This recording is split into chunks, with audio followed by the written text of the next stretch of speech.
Okay, so welcome to the podcast. If you'd like to introduce yourself, well, either way, please introduce yourself. All right, so my name is Ryan Bostater. I am the founder and director of Unafaa International.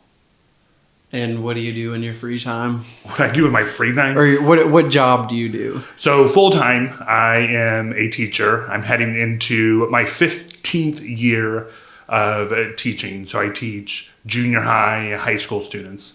Nice. It's gonna be a little. So it's not an interview. We're gonna. I know that. Yeah, okay. we can just. So I want to. Basically, this podcast is going to be talking about Unafaa and our trip that we did to Africa. Okay. Recently. Perfect. And kind of just a backstory, because like I did an interview with my grandparents. Okay. Where they I went over everything we did, and they asked me a couple questions. Yeah, awesome. But for most of that, I was like, I have no clue. I'm going to have to get Ryan on a podcast and have him answer the questions because he actually knows what he's talking about. Absolutely. So, yeah, I don't know. What do you want? How do you want to start this off? So yeah, in 2012, you know what? So here's what we'll do. Okay. To start this off, we'll describe the difference of Unafaa and FIWAGOH. Okay. Because I feel like I use those like off the cuff and nobody ever knows what we're talking about. Okay. So please tell us what. Let's start with FIWAGOH. What's FIWAGOH? Okay. So FIWAGOH was an orphanage that what did I say? Did I say was? Yeah, I'm going to be the worst podcast host ever. Wrong. Okay. All right. So, but yes, back in 2012, I was approached to travel to Kenya for the very first time, which was always a desire and dream of mine, and it just worked out perfectly. Timing, where I was in life, ended up going with this organization and group called Visiting Orphans. And at that point, what you were asked and called to do was just to visit as many orphanages as you could in your 2-week span of travel. We, the team leaders at that time, wrote a proposal to this organization and said, hey, we fell in love with this orphanage in Kenya. We want to do a very big project that would keep us at this specific orphanage for 2 weeks. So this organization approved our travels to stay at this specific orphanage for 2 weeks. So back in 2012, I traveled to Kenya, went to this orphanage called FIWAGOH. And currently, when I went there in 2012, they had about 250 orphans from probably 2 years old all the way up to 25. And our main project there was to build athletic facilities. So we built a soccer field, a volleyball court, 2 tether balls, a swing set, and a playground. So that's what introduced me to FIWAGOH. FIWAGOH is one of the largest orphanages in their district. Currently, they're close to about 300 children, and that was 2023. So on the mission trip, the people taking you would just go to like a bunch of different orphanages? Yep. Like just week after week or something? Correct. So what should have happened with our team was we could have gone to Kenya, Uganda, Ethiopia in 2 weeks. And you would stay at a hostel or a hotel or at an orphanage if they could house you. And you would only spend a day or maybe 2 days, and then you just kept moving and moving. It was basically their mission and philosophy was to expose Americans to the orphan crisis around the world. And so they went to like South America, Asia, Europe, Africa, and so forth. But our team specifically was going to Africa. But this specific team was to stay for 2 weeks at just one orphanage, build this project. Now, in 2012, I did go to 3 other orphanages in the community and neighborhoods while I was there. But FIWAGOH became a home away from home because we spent 2 weeks there, and some of these orphans were basically the same age as I was. So it became a brotherhood, and what made me want to come back the next year. And then FIWAGOH is privately funded, right? Correct. Is that the only privately funded, or it's not the only one, but it's the biggest one in the area? Correct. So there's in Kenya, you're going to have public funded orphanage, which to American ears would be completely different than what actually government funded is. Government funded basically means they're going to supplement the orphanage that has children with HIV or AIDS. It's not going to be fully supported. They're not paying for staff. They're not paying for schooling. They're not paying for even food. They're just able to supplement. Now, because FIWAGOH does have children with HIV and AIDS, they do get some of that government assistance to help with nutrition and medication, hospital visits, and so forth. Okay, so that is FIWAGOH. Correct. And then Unafaa, you started in 2018. Correct. And do you want to explain what that is? Absolutely. So, being at FIWAGOH in 2000, yep, go ahead. Oh, are you going to tell the whole story? I was going to say you might as well start like how it started, like what inspired you to start. Yeah, absolutely. So, you heard my story about 2012, there for 2 weeks, fell in love. And before my 2 weeks were up, I was looking at the team leads and I said, well, we got to do this again. When can I get back? How do we get back? How can we do this even better and bigger? So then that's what started us brainstorming of how can we continue to come back and be more intentional and be purposeful, because it wasn't that we didn't like the idea notion of seeing as many orphanages as you could in 2 weeks. It was we were building relationships and rapport with individuals and becoming a community. So we wanted to do more. So 2013, 14, 15, we purposely went back to FIWAGOH to serve. And as we were serving and doing ministry there, we were doing education programs. We had scholarship funds for what we call aged out orphans, for them to go get training and certifications in their career field. Those doors and opportunities closed in 2016. My heart and my desire and my passion wasn't to stop. It was to continue to go and be more intentional. So 2018, it was time for me to start our own organization and ministry of Unafaa. Unafaa is a Swahili word that translates "you matter" or that you're worthy. It was really important for us who were kind of the starters of this new ministry and organization that we didn't want it to be about us, because it never was going to be about us, but it was always going to be about those in Kenya. So that's why our name is Swahili, because we wanted to be a representation of those that we serve full time. So Unafaa started in 2018, very slow. It was just myself, my brother, and a good friend of mine.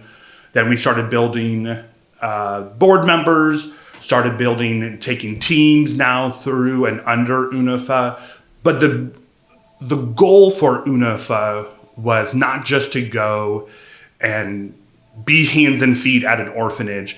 At that time in 2018, we didn't see the calling. We thought maybe we were going to be another orphanage, that Unafaa was going to open up another home, another institution, because these orphanages are just maxed out of capacity. I heard you share and others that there's over 3 million misplaced children in Kenya. There's not enough orphanage. Every time I've been at the orphanage, they're getting intakes. Calls from the government saying we have children that have been abandoned or neglected and they need a home. So yeah, 2018, we thought we were going to open up another home. And that drastically changed, which was amazing and awesome. So our goal and mission and passion is to help those that are aged out. So for those, like in America, you turn 18 years old. It is technically illegal, right, for these adults now to be in homes with minors.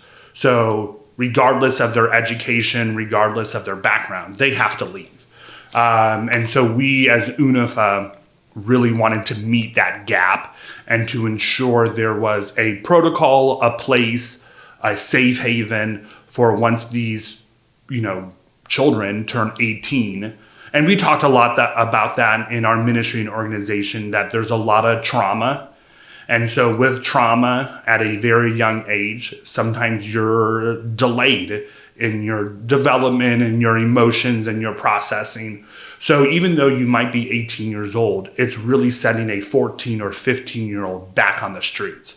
So what we were learning in 2018 all the way up to probably 2020 was that you get aged out of the orphanage and you're just back on the streets. So then the begging happens again. Then the incline of drugs and alcohol increased. Also increased in like prostitution and children. And so we just saw that there was a huge gap in Kenya. There wasn't any ministries, organizations, or churches that we could find that were intentional in helping these 18 through 25-year-olds. So Unafaa's goal, mission, and philosophy is to ensure that this group can be self-sustaining and successful and not be on the streets. And then we have feeding programs, education programs.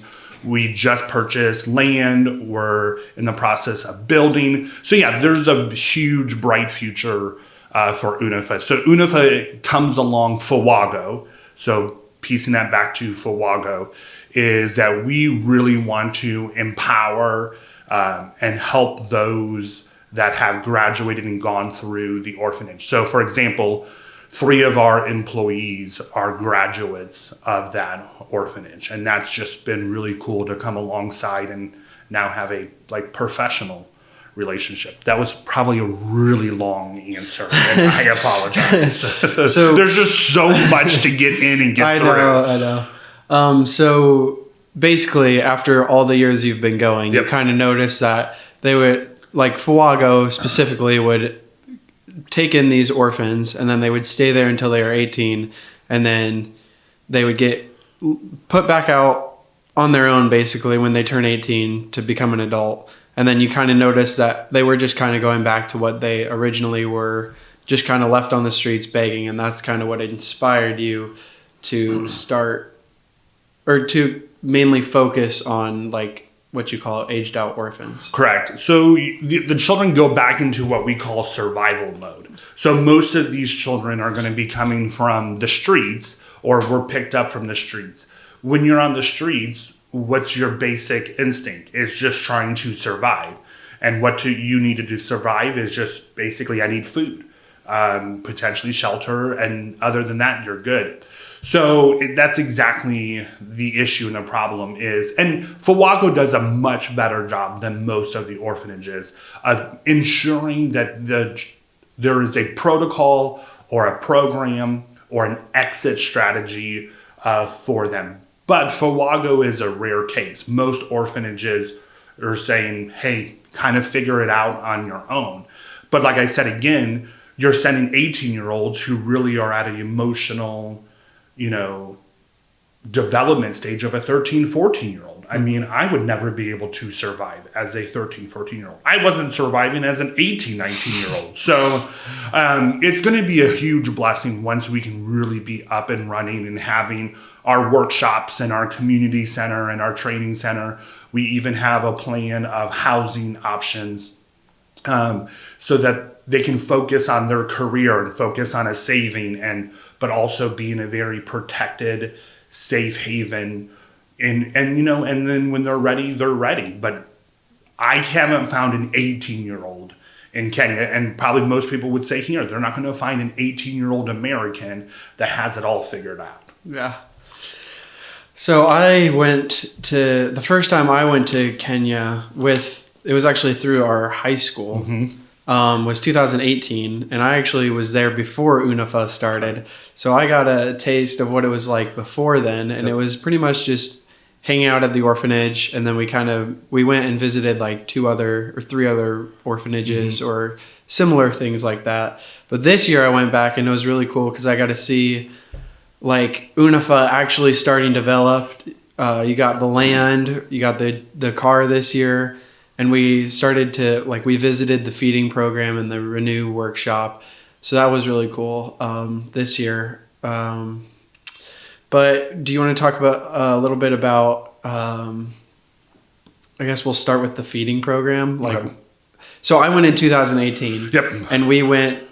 One of the things we did was we went into the local town of Gilgil. That's right. And we went out. We got all the street children, or somebody got all the street children together, or something like that. Correct. And then we bought them bread and milk. Was it milk? Yeah. Yeah, we bought them bread and milk, and that was kind of something. We kind of hung out with them for like an hour or something, and then we left. And then this year, 5 years later, completely different. You have a building or renting a space, and you have just tell us about that. Yeah, absolutely. So again, even when you went in 2018, we knew that we wanted to be more than just FIWAGOH. We knew that there was a bigger issue out there. We knew that there was those 3 million misplaced, children. So one of the things that we learned through just our investigation and research, that why is there street children in a country? That really bothered me as a teacher, as a young adult. I couldn't really fathom why we allowed, or why we were just okay having children on the streets. And thankfully, it's illegal for girls to be on the street, so that is a plus. So any females that are potentially abandoned immediately are the first ones to get placed into a home. Most of the time, the reason why there were so many street children is because they weren't being rescued at an appropriate age. So after years of being on the street, would you want to go back to a home that had rules, regulations, restrictions? Again, you're young, you don't see the big picture. We as adults would say, absolutely, you're getting food, you're getting shelter, you're getting education. But these now 15, 16, 17, there was 20-year-olds there. They're like, this is all we know is life on the streets. So we thought in our perfect mind that, us bringing a meal, right, will help and encourage and show the love that we have for these young men. And there was little boys in the group as well. Because we learned that why the little ones are on the streets is because they basically run away. There's no food at home. There's not enough money at home. There's probably a little sibling, most likely, so they will feed the little ones first.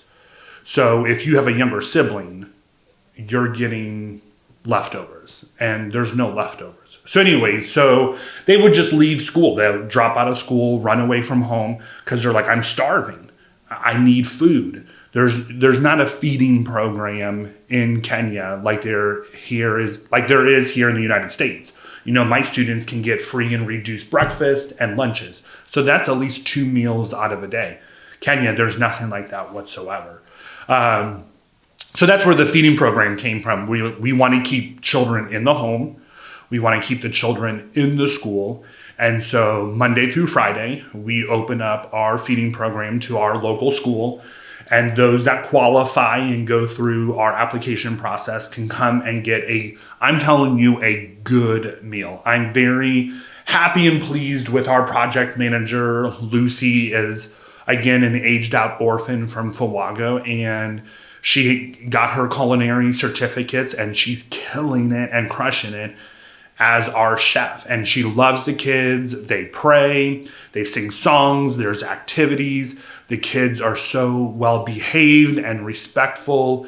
It's just amazing. And we're already in our 3rd group of the feeding program. And I always have to share, of course, when I went there just recently, Jameson, I fell in love with a little boy named Smill. I'm telling you, if we could adopt, if this would be a kid for sure, I would adopt. It was that typical story of any teacher. Again, I am a teacher, that this is why we do what we do and why we continue to teach. So Smill is 8 years old.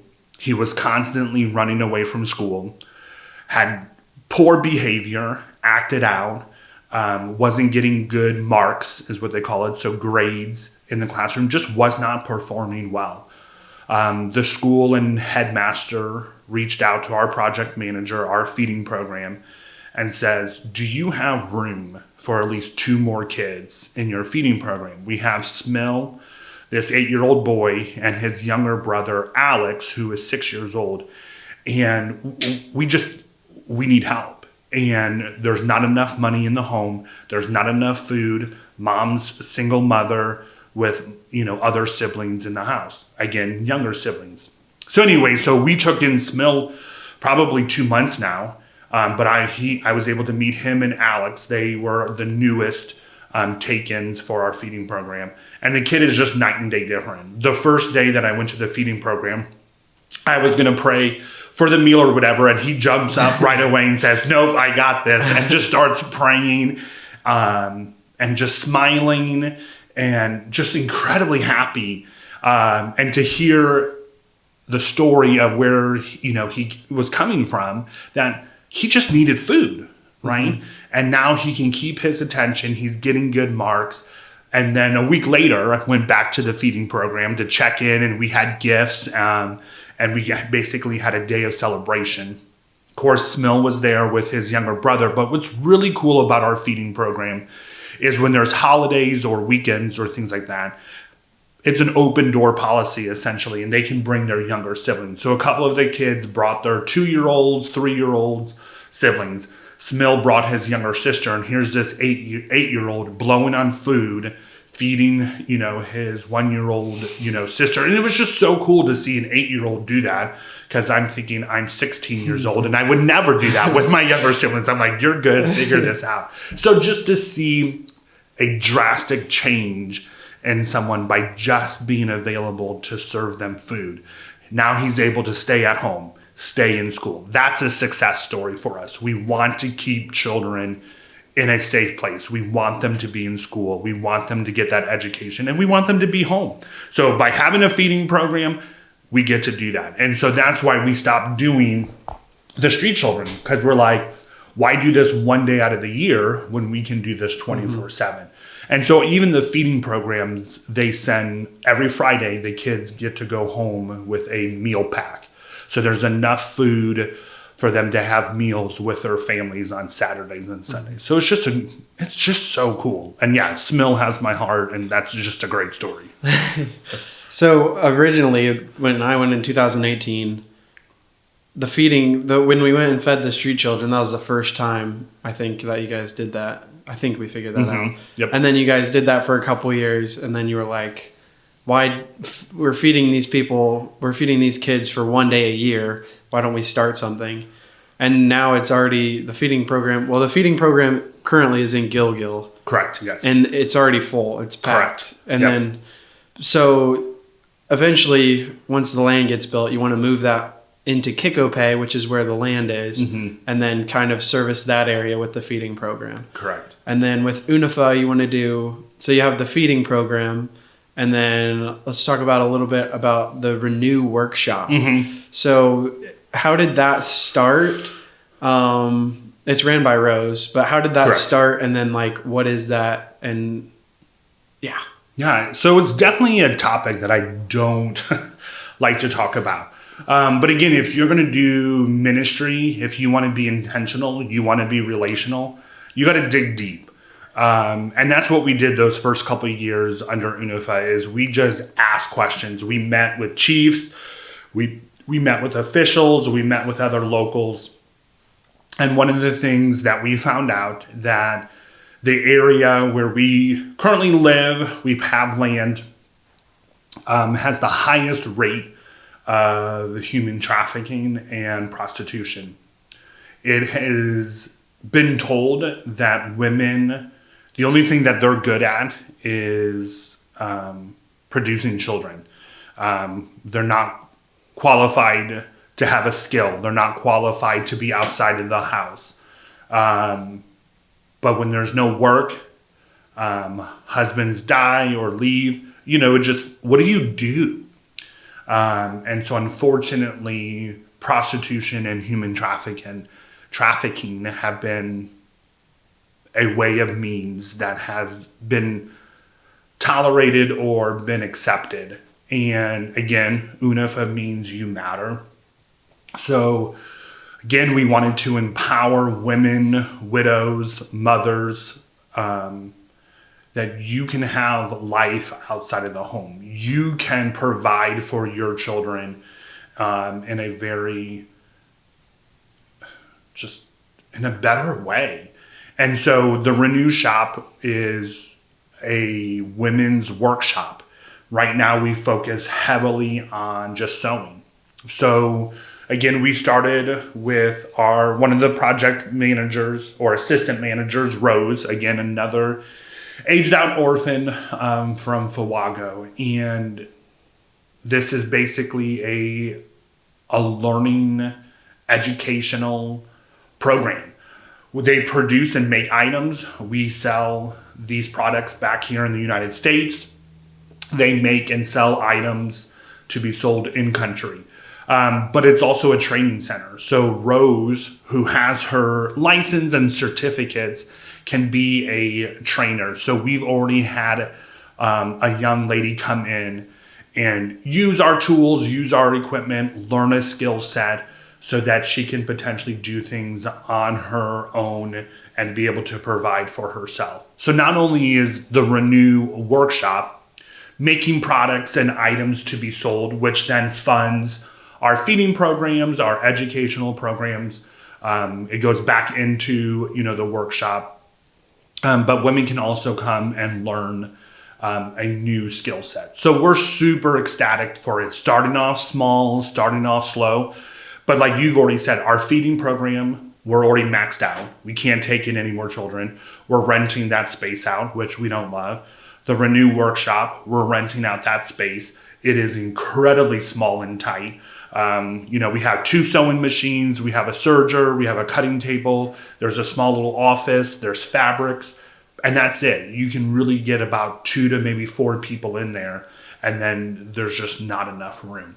So there's a huge need to be able to grow and expand, and that's what we're looking for, in 1 year or in a year, is that just to continue to grow and expand those ministries. So yeah, the Renew Shop is our newest ministry under the Unafaa umbrella. And that's simply to empower and equip women to be able to provide for their families.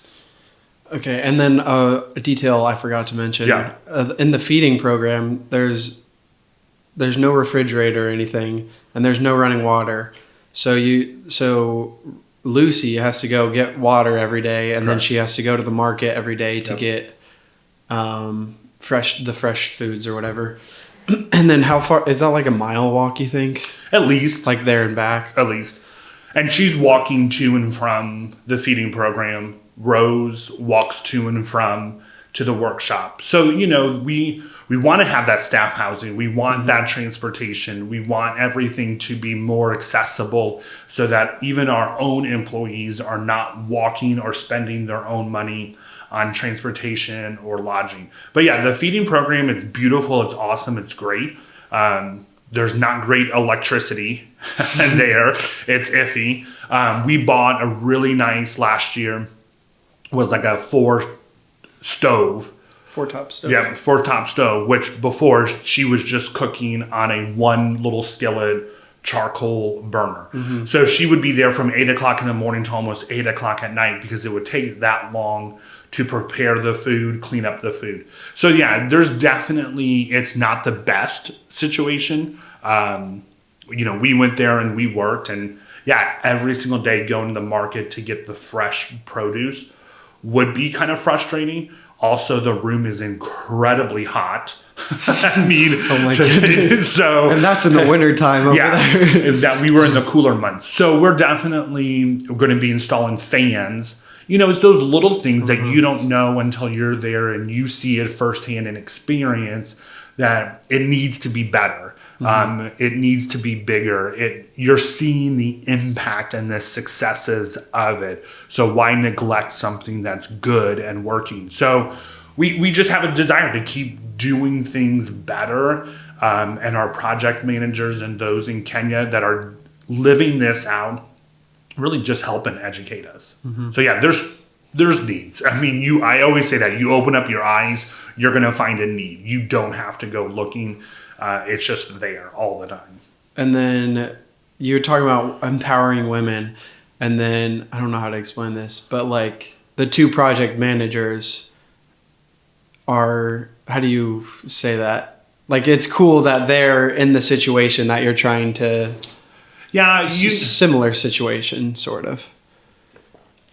You just never know. Again, we just do things out of obedience, right? We do things out of passion. We do things out of just, we're called to love. That's the simplest way that I can say it, right? And through the way that we love, we just kind of do it with our best intentions and do it blindly.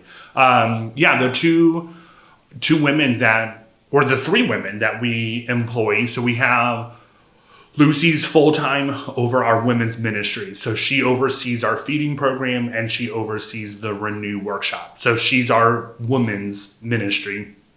Then Lucy has two employees under her. One is Lois, and she's our part-time chef, which is a phenomenal experience. Lois's children were the first children in our feeding program. And just through Lucy being who Lucy is, just very relational, very welcoming and loving, she created a relationship, a bond with this mother. And the feeding program was growing and we needed another chef and another cook to help Lucy. And Lucy's like, there's this mother, her two kids are in our feeding program. She's a single mom. She doesn't really have a skill set, no education, but she needs to provide for her family. So yeah, we hired her. That was awesome. Lucy is a single mother of a 4-year-old daughter.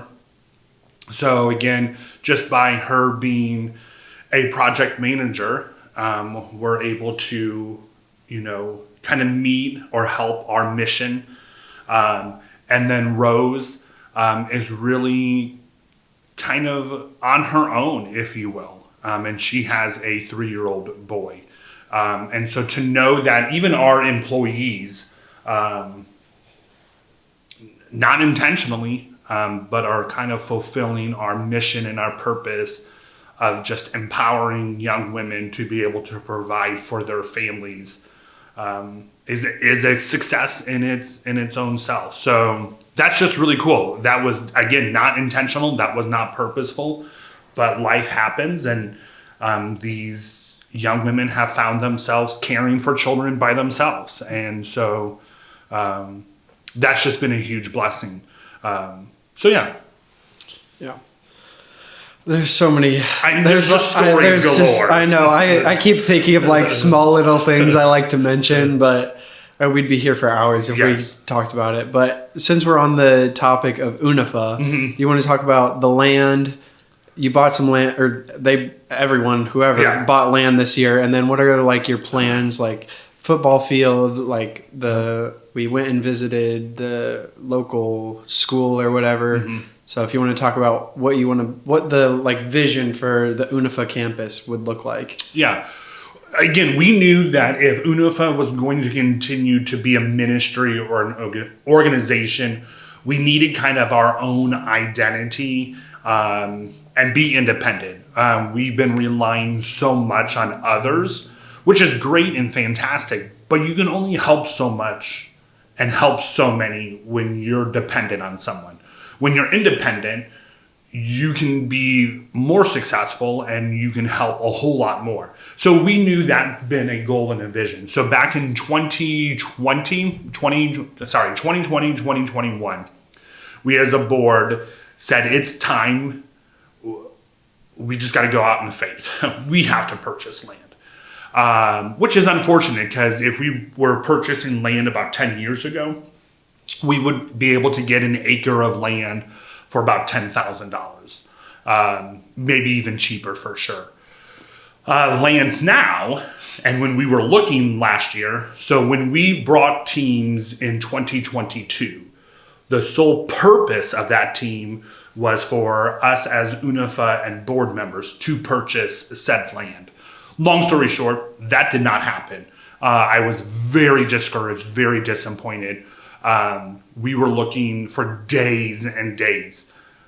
Kenya doesn't have real estate like America does. There's no websites. There's no, real estate office or agency. Everything's word of mouth. You have no idea what is available, what's for sale, or what's already been purchased, except for just making phone calls and making those contacts. So it was super frustrating, Jameson, to go last year, and the only thing that we wanted to check off was to purchase the land.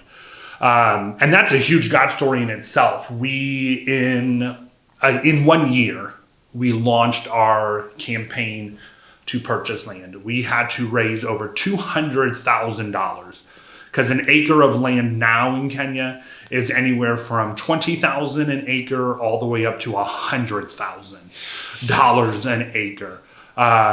So we knew that we needed to be around that $20,000 to $30,000 range, because we knew in our vision, in our master plan, that our goal was 10 acres was our goal, by just talking to individuals and the things that we wanted, because we knew we wanted team housing for the traveling teams, because we want to be there a whole lot longer than just 1 month out of the year. So we wanted team housing, we wanted staff housing, we want apartments for aged out males and females. Our community center was going to be pretty massive, because that's where the feeding program would go. Our educational programs would go. The Renew workshop would go there. And then a great way to have ministry is through, we call it soccer, right there in football. It's called football. There's no official size field, we're probably within 100 miles of where we are. And that's all their favorite sport. Oh, that's what I'm saying. Soccer is life. Life. If you bring a soccer ball, you're going to bring 100 people within seconds to you. Yeah. So we just knew that was going to be a great opportunity to be able to bring people to Unafaa, and to be blessed through our ministries is by providing and having a soccer field. In 2022, we left Kenya with no land. I was incredibly discouraged because I was like, we actually have the funds, because what organization in ministry actually has funds for something, and we can't buy anything. But again, another really cool story, that could be a whole podcast in itself. In October of 2022, our project manager, our Duncan, who oversees the land and oversees all of our mail ministries, he called me in October and says, I think we found Unafaa's land. And again, who purchased land or does a big purchase? I mean, this is a $200,000 purchase without even seeing anything. And so he did a great job of sending us Google Earth images, going and taking videos and pictures for us. But yeah, we as a board had to put a lot of faith and trust in our project managers and saying, yeah, go ahead and purchase this $200,000 land without us even knowing what it entails. But talk about a beautiful place, though. You have to laugh at it because it was just a miracle in itself, because everything that we were looking at in 2022 was nowhere close to what we actually wanted. Mm-hmm. Everything that we wanted was not available or was not going to be sold to us. We were actually in the process that we were so determined that this is what we had to do, that we were going to purchase property, but none of the board members really liked it. Our project managers really didn't like it. But we kind of said, hey, having land versus no land, and if we wait another year, prices are only going to increase, and we're just going to miss out. So we actually told our project manager to go ahead and purchase this other piece of property. And they were one signature away with all the lawyers, officials, and the government that they caught something, our project managers, in this packet of paperwork that we were being sold land that was not owned by these said individuals. So basically, we were about ready to pay $200,000, and Unafaa would never really get the deeds to this property. And so we're just as like, that was a huge answer to prayer. But anyways, back to I stepped foot for the very first time on Unafaa's property, because we already purchased it. We already had the title deeds. We had everything in Unafaa's name. And you guys were the first group that was able to step foot on this property. And it is perfect. It's got beautiful landscape. It's set in a perfect location. It is super close to Gilgil, to the city center, super close to the church that we partner with. It overlooks a national park. So there's mountains and there's lakes. It's 8.5 acres, and it's going to be just the right amount and size of what we need to be able to build all of these things. Yeah, it could not be any more perfect. Yeah. And it's super close to the highway, which is also great that it's somewhat easy to access. And it's going to be much easier for the locals and for the neighborhood. It's in a neighborhood. It's just perfect. I could go on of how it's truly going to meet and check all the boxes that we needed it to. Mm-hmm. And then, so kind of like the plan for the land is obviously to start building, but you want to get apartments on there for the we say aged out orphans. Yeah, aged out orphans who would be learning or going to school there. You would want to get schools there, so like the Renew workshop, the feeding program, and then maybe like plumbing or something like that, and then possibly hotel or an area for the Americans to come and stay for like our trips.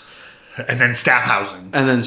Correct. So that's like the big plan right now. But first you have to we cleared the land while we were there this year. Correct. And then you have to get electrical, you have to get water, and then you have to get walls before you can even start any building. Correct. So you said it perfectly. Before you can build, you have to have all these permits. And so that's what we are currently, all of our permits are in an office waiting to be approved. So once we get those approvals, then we can bring the electric to the property. We're going to have to dig. So we're digging a well so we can have better access to water. So we're going to have what they call a borehole. So we're drilling to get water. And then we have to build, a security wall. And that's basically, I don't know, how would you describe it here? Cement, 10 foot, there's barbed wire. Yeah, I was going to ask, why does so pretty much, if you don't know, if you go to Kenya or Africa or whatever, pretty much every compound has a 10-foot wall, and then they usually have broken glass on the top of the wall or barbed wire on the top of the wall or something sharp so people can't get over. Is that just because there's so much theft and the corruption? Yeah. So Kenya, as much as I love the country, it's beautiful. The people are fantastic. Over 60% of the population. So the last time I checked, Kenya had over 55 million citizens, in their country. So if over 60% of that number lives off of less than $2 American a day, there's needs that's crazy. In the country. And so, and especially knowing that it's not an American compound, but unfortunately when we continue to show up and we're working and we're going to be living there and we're going to be bringing teams, people will know that Americans own this land. We don't say it that way as Unafaa. It's owned by Unafaa. It's 100% ministry. No one's, benefiting from it in any means. We're going to become a huge target of just theft, break-in. We're going to have expensive things. Our workshop, we're paying security there. We have cameras, internet. because we have expensive, equipment there. So, yeah, you have to have those things. We have to have security. So eventually, once we start building, we're going to have to hire around the clock, daytime and nighttime, what they call soldiers, so night guards, if you will, for our compound. And then the really interesting thing that I think, we'll finish. Well, yeah, okay. Anyways, the really interesting thing that I think is cool is that you want to kind of make this you want to make it like a self-sustaining thing. So you want to get like clean water. There's like no clean water. And then you want to get like a cafe in there. You want to just touch on that for like a minute. Yeah, absolutely. So even, you talked about at the very beginning that we purchased a vehicle. That wasn't an impulse. Unafaa needs a vehicle. I mean, we're paying and renting transportation is so expensive in Kenya. It can be upwards of $200 a day, plus paying for your driver, plus the fuel, plus tips. It just gets so incredibly expensive. But we purchased a vehicle very intentionally that we are converting and can be rented out when we're not using it. So even by purchasing, a vehicle, we're able to make at least $50 a day by renting that out for tourist groups. And our project manager is already doing that full time. And so it's just, it made perfect sense. We needed something, and it's also going to be able to fund itself. So if it needs tires, it needs fuel, it needs, minor repairs. We do need another vehicle. This one can only seat 8 people. So that means we can only bring teams of 8 right now, which isn't ideal. So we do need another one. This one could potentially help us fund purchasing, the second one. So yes, so that helps being self-sustaining. You talked about why are we spending thousands of dollars to drill for water? Well, when we're not using it, because right now we're not there 24/7. We don't have housing there. We don't have, all these other ministries. We can sell the water. So that can, help fund. We're going to bring in solar panels. That's going to cut down on our cost. Kenya has sun. We're on the equator. So that's a smart move. But then you talked about all these other things. So the Renew Shop. Once it's really up and running, it's going to be self-sustaining. It's actually going to be able to help fund other programs, like our feeding program. The vehicle can help fund the feeding program. You talked about other workshops. So we can potentially start building small businesses in our compound. So those that are trained and skilled in plumbing, we can have basically like hardware stores, if you will, or provide services. So it's just going to be, it's all about being self-sustaining, self-employed.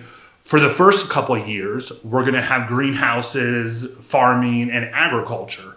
And we're just going to sell and grow crops and have that help fund our ministries and programs. But yeah, the whole idea is that we won't need to be so dependent on well-wishers, on donors, on supporters, that the compound will be able to fund itself, and hopefully some of the other expenses that we have, staff salaries, so forth. No Americans are taking any funds or any salaries or benefiting from Unafaa, where it's 100% really going towards,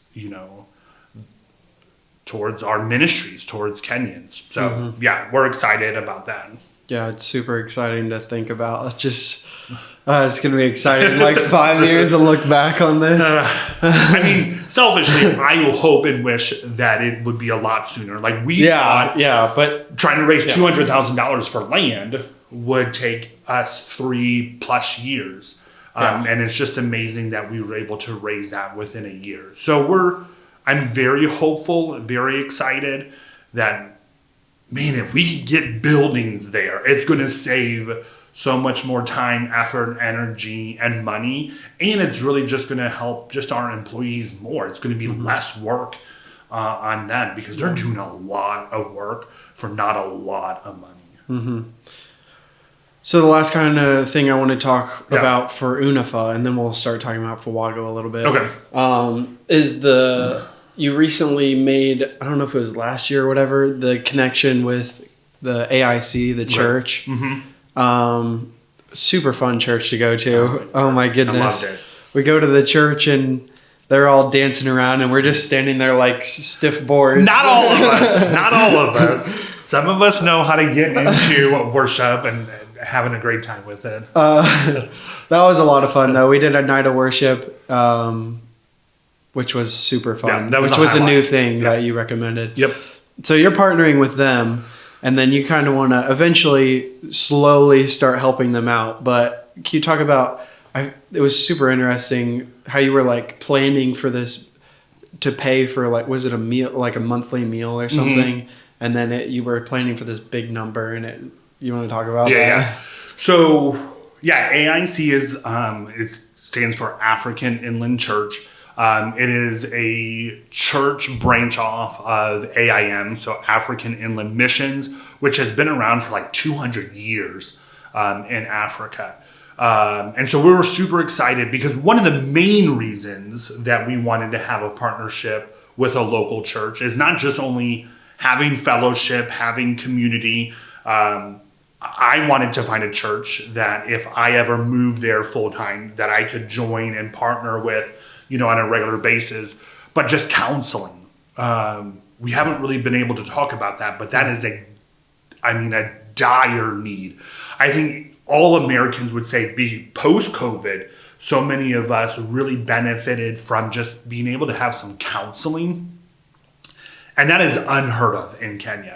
And it is almost mandatory for us in our program. So we do want to provide full-time counseling for anyone in our ministries, programs, and for it to be available for our families. And a church is just getting us one step closer to making that full-time for our individuals.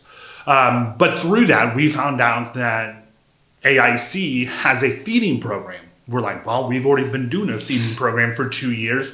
So we felt like, that is something that that just drew us right to the church, knowing that they had a feeding program. So every Sunday they feed about 100 children. And their feeding program is just porridge. And porridge in Kenya is just boiled water and maize flour, so corn flour. And it's kind of like a cream of wheat is what other team members have described it. I'm going to be honest, don't like it. It's just like it just tastes like thick water. Yeah. But the surprising thing, and this makes perfect sense because that is a staple Kenyan food. I probably had maybe a fourth of a cup. And even within a fourth of a cup, I felt full. So full. Oh, yeah. It was just so thick and heavy. So I can definitely see why so many Kenyans drink that for breakfast before like going to work or school. Because, I'm a big person and having just a fourth of a cup and I was like full. Yeah. So that was really interesting to experience that. But we also know you're not getting really any nutrition from the porridge.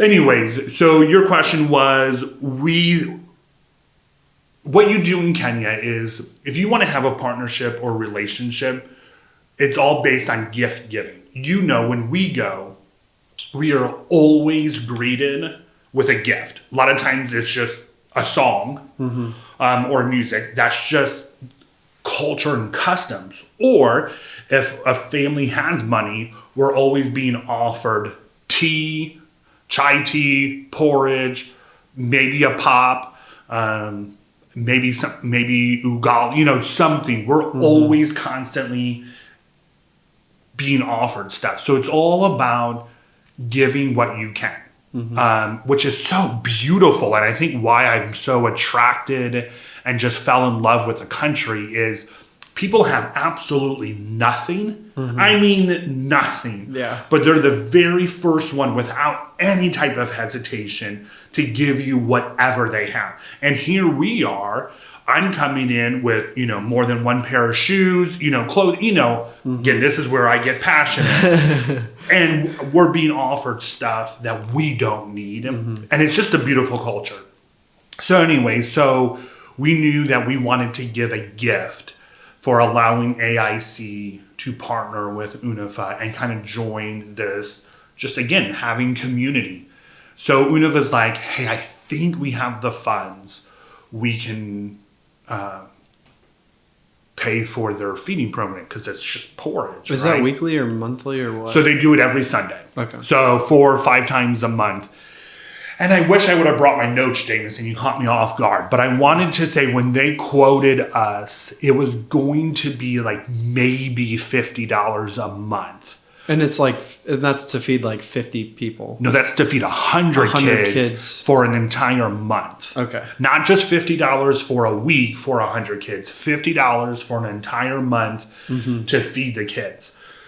And so because we just really bonded, was like, you know what? I think it's appropriate. And this was, again, through our project managers. We would not really do it on our own. He's like, let's just go ahead and bump it up. Even though this is brand new. Typically, you don't do that because you don't want to come in and be like, you don't want to come across being rude or offensive. Like, this isn't good. We're going to do it better. But because, us being there for a month and being relational and intentional, and we've actually been talking with them for over a year. So there wasn't like this is a surprise conversation. I've had meetings with them last year. So we decided we're going to double it. So we're paying $100 a month to feed their children. So they're still going to do porridge because, again, that's a staple. But then every week they're going to have a rotation of fresh fruits, chapati. They're going to actually what I would call spruce up the porridge. So adding honey, adding milk, adding millet. So adding flax seeds and, all these other kind of more nutritional things to the porridge to make it more sustainable. So anyway, so we're super excited. So for $100 a month, we're providing it sounds bad, but providing a better quality of porridge.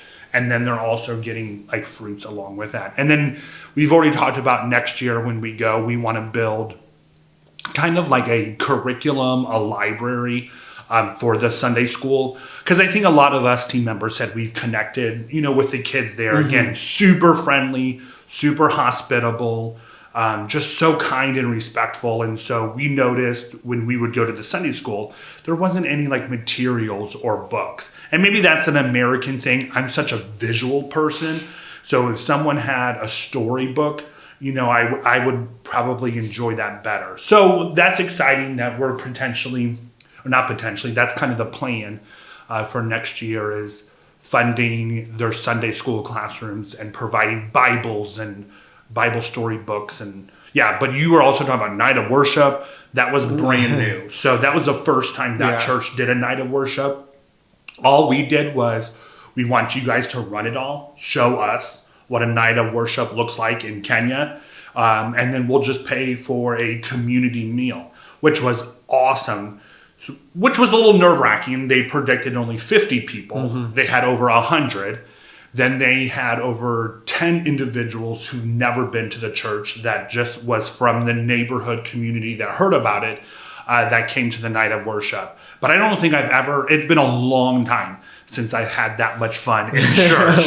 It was just so cool. Again, it's selfishly, the only downfall is the majority of it's in Swahili and not in English. So you're kind of missing that.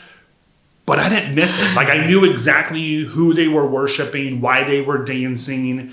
I don't know. It was just beautiful to see two different worlds come together and having a night of worship. And then the meal afterwards was just amazing to have that fellowship. Afterwards. It was definitely something that we will continue. And we're going to continue to sponsor it for them. They're going to do it quarterly throughout the year. But I told them when we come in the summer, make sure that the night of worship always falls for their summer one while we were there. Because that was definitely a highlight for me. And I've been there for 11 years. So. Yeah. And then, so what am I thinking of? Like, it was like $7 to feed 50 people or something? Or what was that from? Didn't you guys like calculate for like this huge expense to something for this church, and then it ended up being like really cheap? Or am I just making that up? I'm sure. I'm sure you are probably accurate, but there's already, and this is where I do a bad job, where I should write these things down, because stuff like that happens all the time, where you're just continuously surprised and blown away of just how it just works out. Like, you don't think you have the funds, you don't think you're going to be able to do this blessing or this gift giving or this education program or pay for someone to go, and somehow you think it's going to be so much more, but then it turns out. So I'm sure that is probably a story. I just don't recall off the top of my head. And then, I just wanted to talk about, the people of Kenya are awesome. They're so nice and everything.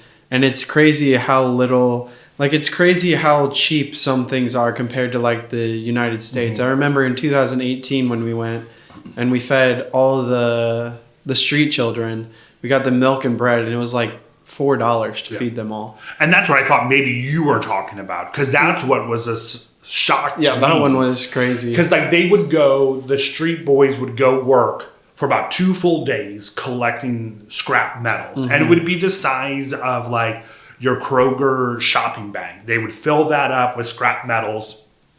They would only get about 50 cents from 2 days, like 2 full days of working. It wasn't like, oh, we'll just do this for a couple hours. They're basically going from sunrise to sunset trying to find scrap metals. Take this bag in, exchange it, get about 50 cents. A loaf of bread is about 75, 85 cents. So they're working for 2 full days and can't even buy a loaf of bread. But yes, a loaf of bread is 80 some cents. To us, it would be anywhere from $1 to $5, here in the United States. Yeah. But like avocados, like our avocados are like tiny little avocados, and you're spending almost $2 for an avocado. Yeah. It's 5 cents. And they're bigger than the size of, my hand. So there are some things that are incredibly, avocados, 5 cents. And then like the average income or something is like $2 a day, or it's like $100 a month. Yeah. And then that's kind of what you want to do with Unafaa, is bring because they make $100 a month, and then they have to spend like however much on housing. But for Unafaa, they would come into Unafaa, and then they'd have either free or reduced housing, and then they could save up and learn how to manage their money before they leave or graduate, right? Correct. So a full-time salary in Kenya is the starting full-time salary in Kenya would be about $100 a month. Think about that for a second. Let that sink in. So that's where we did start, I'm going to be honest, with our project managers. We started them at 100, but we're very thankful and blessed that we've been able to double that over the years. But to break it down for you, housing would be anywhere from about $20 to $50 a month. But then you got to pay for transportation. Food has gone way up for Kenyans. To us, it's still relatively cheap. But again, we talk about staple foods, ugali, flour, maize, all this type of stuff is a staple food. Because it's dirt cheap, but you can live off of it. It's not great, but you can live off of it. But most Kenyans cannot even afford flour, maize anymore, because that has basically tripled in price. So there's a huge food crisis for sure in Kenya. Inflation is crazy right now in Kenya, but salaries and money have not gone up. But then with Unafaa, for staff housing, it is going to be, the goal is for them to be able to live there for free. And again, we don't have a small vision on staff housing. We want it to be a very nice, they're the backbone of Unafaa. So we want to provide something pretty nice for our staff. And then for the aged out orphans, the apartments, yeah, it's going to be basically it will be free housing for them. The goal is to have fully furnished, living quarters for them. They'll pay a small fee, but then they're able to then save, their money so then they can be on their own. So ideally, yeah, these aged out apartments, couple months, maybe 6 months, hopefully no longer than a year, that they will be confident and equipped to be able to live on, their own. Mm-hmm. All right, so we're you're gonna have to do so much editing. I don't want to, because I talked way too long. I don't want to take too much time, but we'll talk a little bit about FIWAGOH before we finish up. So FIWAGOH, it is an acronym. It is, right? And yes, sort of, yes, yeah. But we call it FIWAGOH. Yes, and then that is, if you want to say that, and then that is run. It's kind of run sort of like a family is kind of how they do it. They call Pastor Benson dad and Mom Florence mom. Sure. And then they're kind of like the head people, and then there's other staff sort of who help around like with food and everything, and the nurse. Yep. Yeah. So you want into the meaning of like what FIWAGOH stands for? So FIWAGOH stands for FI final, WA warning, G gospel, O of H health. So final warning, gospel of health is what it stands for. Which none of us knew until this year. Or I didn't know. Yeah, I think that was one of my first questions I asked, because I'm thinking, what else? I'm thinking FIWAGOH is a really cool Swahili word. No, it's just an acronym, if you will. So mom and dad, which is Pastor Benson and Florence. You said it's run like a family, and it's so hard for Americans to comprehend and understand. So I wouldn't describe like it's run as a family, but you are absolutely correct. Like our project managers who are in their mid to late 20s still will reference them as mom and dad. It's not like Mr. or Mrs. or Benson and Florence or whatever. They still refer to them as mom and dad because they are the ones providing and taking care and have rescued them from streets. Some of them, it's hard to say orphans, because when we think of American orphans, it means like mom and dad potentially have passed away, right? But a lot of times orphans in Kenya is simply because mom or dad left and they're being taken care of by an auntie or a grandparent. So some of them still have their actual own, mom and dad. But if you have conversations with some of them, they will say Florence and Benson from FIWAGOH is more of their mom and dad. Some of us who've been there for so many years, who have helped pay for education expenses and all of that, we've been referred to as mom and dad. So like I have letters from these aged out orphans that say, you've been more of a dad in my life than my actual dad, because you actually have shown me love and cared for me and prayed for me, and you're still actively involved in my life. My dad left me when, I was a little kid, and, I haven't heard from them. So FIWAGOH, Florence and Benson own and operate and run it. There's, right now it's about 280. They've been past 300 before. He has a staff of over 50 individuals, and that includes caretakers, chefs, teachers, guards, social workers, a clinic person. But I would say half of those are teachers. But no one lives on the actual compound except for Florence and Benson. None of the workers. Yeah, all the workers and staff, their staff quarters outside of the FIWAGOH compound. So that's why no one else is really referred to as mom and dad, because really Benson and Florence is mom and dad. So there's like a whole girl section, there's a whole guy section of dormitories. Then what was new this year is it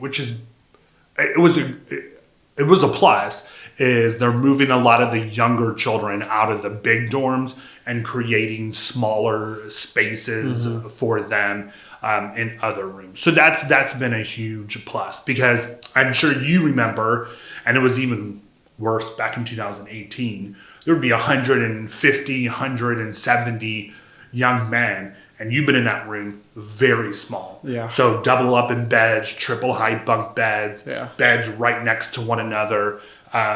We would walk in and be like, oh my gosh, it's so hot in here. But yeah, so yeah, that's a little bit of FIWAGOH. They do their own education, K through 12 there. They have a church there. They have a clinic there. They have like a print shop. They have a field for the kids. They do tons of agriculture. Staff quarters are still very walking distance. It's like next door, if you will. Mm-hmm. So yeah, they do the best they can at helping, over 200 children. I can't even fathom trying to do meals for 200 every single day. Yeah. And then, obviously there's like a huge need for like children on the streets and people to go into orphanages and stuff. But do you know what it's like what the process would be like if Benson were going to find, like sometimes the chief gets involved and then they mention it to Benson and then he goes out and visits. What's that kind of like the onboarding process, I guess? Yeah. So legally, like Benson in any orphanage can't just take children, even if it's a street child and the child's on the street. Benson really can't go take that kid and bring it to the orphanage. So there's what they call children officers in Kenya. So everything has to be vetted through the local government, through the chiefs. So when we say chiefs, that's basically like what you would call these villages, and like they would be a mayor, if you will, of their villages. So if there's a need, the local chief would contact the children's offices. So it's like a government municipal in the city of Gilgil, because that's primarily the city that we work with. That's where we do ministry. That's where Unafaa's land is. So Gilgil is our municipal, district. And so they'll contact the children's officers and they'll do an investigation. Mm-hmm. So they will investigate to see if a child has a parent. If they do have a parent, they will investigate to see if they can be, why that child is not with them, essentially. A lot of times it's not a good place. And we don't even have the time to go into all of the reasons why that happens. But I do value and appreciate that they will not put children back into a home, even if it's a biological mom or dad, because of intermarriages and things like that. And so then once a kid their case is heard, or their paperwork has been filed, then the children's officers will contact the orphanages. And so Benson will get contact from the children's offices and say, hey, so when we were there, they got a call saying that there's a family of 3 that have been abandoned. Mom and dad left. There's no one at home. They're too young.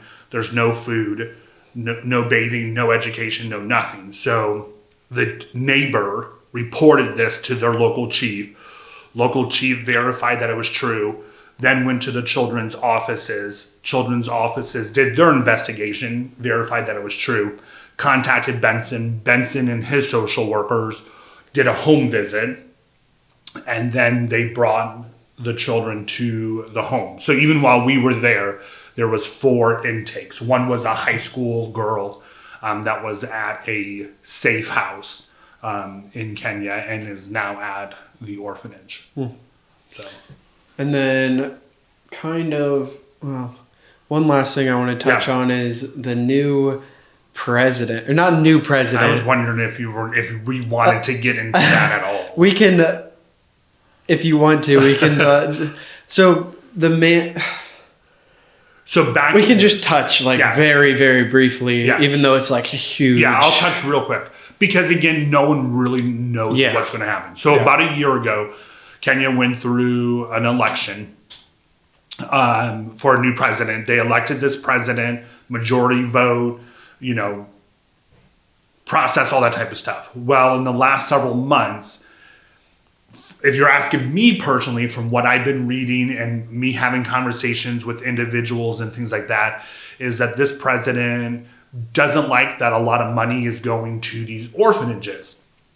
And he sees a dollar sign, if you will, and says this could be pocketed. Again, I could be way off on that, but just from my little bit of understanding and talking to individuals seems to be the motive behind it. So yes, this new president is trying to shut down 100% of all orphanages, public, private, whatever, in the country of Kenya. So even before we got there, orphanages had to send children back home. So again, they investigated and verified, because a lot of these orphanages kind of become boarding schools, if you will. Again, over 60% of the country lives off of less than $2 a day. There's no free education in Kenya. Public schools, private schools, you have to pay for it. You have to pay for your, in high school, you have to pay for a meal. So part of your school fees is even to pay for a meal. You also, every public private school also has uniforms. You can't go to school without a uniform. So they have to pay for that. So anyways, it's a mess. And so, yeah, this president is trying to shut down all orphanages. So even like at FIWAGOH, a couple months ago, he had to send home 50 children after saying, you have a mom, you have a dad. Can you take this child back in? Will you be able to provide for this child? So he sent 50. In December coming up, he's supposed to send another 50 back home, because the children officers are following through on the order. And so there has to be some type of movement out of the orphanage. However, like I just said, though, the same children's officers that are checking in and saying you have to send children back home are the same offices that are sending children still to these orphanages because there's a need. And again, there's over 3 million misplaced children. So what's going to happen to all these children? But again, on a positive note, talking to some of these officials, they believe that it will never, ever happen because other higher powers, institutions will get involved, because you can't send children back home where they've been abused. There's also a lot of rituals and traditions in Kenya that are illegal, but because of tribal influences and traditions, they still perform those acts on minors ready to go through puberty. So that is illegal. There are children in orphanages that have been rescued, if you will, even kind of kidnapped, if you will. So some of them are in kind of what we would call, what's that? I just lost the word, like hidden protection or whatever, from their local tribes, because they're trying to, if you will, mutilate going through those traditions. So again, it can't happen.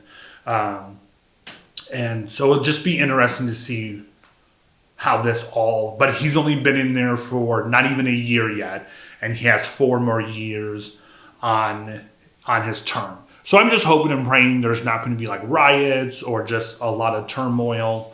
It just would not be good for the country of Kenya. So yeah, that's a little bit of what I've learned this year, because I got word that it was going to happen. So yes, it is happening, but I don't think it's going to be official or permanently. But yeah, there are children being sent home, but some can't be sent home. So yeah, there's a lot of concerns, worries, and prayers there for sure. Well, I know we could probably make 3 more podcasts talking about this, even though it's like 100 degrees in here. But is there any last topic that we didn't touch on that you'd like to talk about before we? I don't know. The biggest thing for me is I do believe we are all called to look after one another. And I get the conversation all the time, well, what about here in the United States? Sure, of course, we have needs in our own backyards. But I will also tell you, it's not perfect, but we do a great job in protecting people for the most part. Women, children. Again, like I said, it is not perfect by any means. And we're not the savior, and we're not kind of the status quo. But when you go to countries like Kenya, because I say countries plural, there's so many countries in the world, and we've heard so many stories, Romania, and just again so many other countries. But anyways, I do believe we are all called to get involved in an orphan crisis, a widow, the fatherless. It's just. And again, $1 a day for us makes a drastic difference. And I think that's why so many people are hesitant or unwilling to give, because they don't understand or see the bigger picture. For me to say, $1 a day, yeah, of course I can do $1 a day. But here, $1 a day won't make a difference, right? What are you going to be able to do for $1 a day? But $1 a day in Kenya, that's life-changing.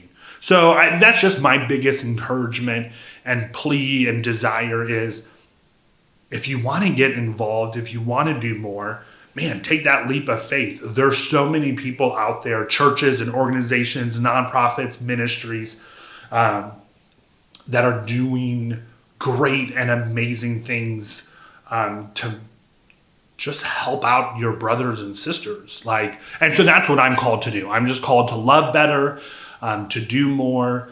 And I'm not going to lie. Yeah, Unafaa needs more help. It needs more people. You heard the saying, the work is great, but the workers are few. Yeah, that's Unafaa for sure. And you talk to probably anyone else in ministry and organization, they're going to say the same thing. We just need more people to give up a little bit more of their time, their finances. But probably more importantly, come experience it firsthand. I had no idea what I was going to see or experience back in 2012. But I will tell you, it drastically changed my worldview. And I do believe because of Kenya, I'm a much better person today than I was, 10, 15 years ago. You get to see it differently. And like I said, it's world-changing, life-changing. Get involved. It kind of also feels good knowing that you're making a difference, right, in someone's life. Who doesn't go walking around and be like, man, I don't want to make a difference today. I think we all do. Yeah. And giving up a little bit of your finances, time, money, resources, support makes a world of a difference for our ministry. Yeah, and even this year is the year I started my business, and I was so stressed, and I was I did not want to go to Kenya this year. And now if you ask me after going, I'd go back tomorrow I'd go back for the rest of the year. Yeah. If I could. We need more of that culture here in America. Yeah. I'm very just saddened and disappointed and frustrated of how we view and interact. We just have so much, I think, hatred or something, angst in our hearts. And you go to a place in Kenya, and maybe we just need to be stripped of so many more things here in America, and maybe that will really open up our eyes. I don't know. It's just, even the Kenyans, they're like, I want to come to America so bad. It's going to be a land of opportunity. I'm like, why? Yeah. You're going to be treated so poorly because I experienced just being treated. We just don't respect, value, or appreciate one another. And again, not that Kenya's perfect and not that we're perfect or anything like that, but I have learned so much of Kenya. It's just a lot. I don't know. There's a sense of peace, I think, and that's what you were talking about of why you love being there. It's not toxic. And I think that's probably the best way for me to summarize up my experience and culture there. And maybe it's because we are viewed, I don't know. We can speculate and go down this whole rabbit trail. But It's a sense of like relief and peace, serenity, all of that for me when I go to Kenya. I needed it. Yeah. I really did need it. And even in 2018 when I went, that was like one of the biggest things is all these, like even especially at FIWAGOH, these kids have like nothing compared to us, but they are so happy and so much joy. It's so nice to be over there. Yeah. Is there anything Unafa's doing in the future that you want people to know about? And like, how can people find you? How can they find Unafaa? Yeah, absolutely. Like so we have our website. So it's just www.unafaa.org. Which is UNAFAA.org. So we have our website, we have Facebook, we have Instagram. My email is on all of those endeavors. We have a big board meeting coming up here in about a week and a half because we're going to be officially kicking off probably a campaign for us to start funding and building onto the compound. So that's going to be super excited. There's going to be a lot of that coming out. But we have our gala coming up in March. That is one of our annual fundraisers. We're always trying to find and do more fundraising. But yeah, I would say from now until December, or we have Orphan Sunday, we have Giving Tuesday. We're going to be kicking off our campaign.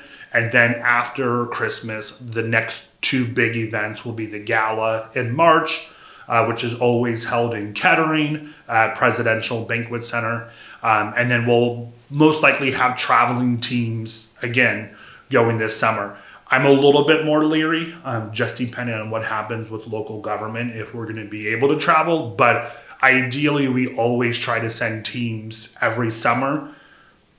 Again, the goal is to do that more consistently and more often. But yeah, those are the big things coming up for Unafaa. But again, we're always looking for volunteers. We're always looking for board members. We're always looking for corporate sponsorships. Especially volunteers for fundraisers. Those are probably the biggest things that we as a board definitely need more help with. We would love to be able to speak at people's homes or schools or churches and just continue to share our story. It'll be much shorter, and I'll talk much shorter on those. But it's so hard. Like, there's so much going on, and Unafaa is doing just more than just kind of one ministry. So to talk about all these things, it's hard, but I'm doing better at it. Well, I appreciate you coming on, being the first guest on the podcast. But yeah, thank you. Yep. That's it. All right, sounds good.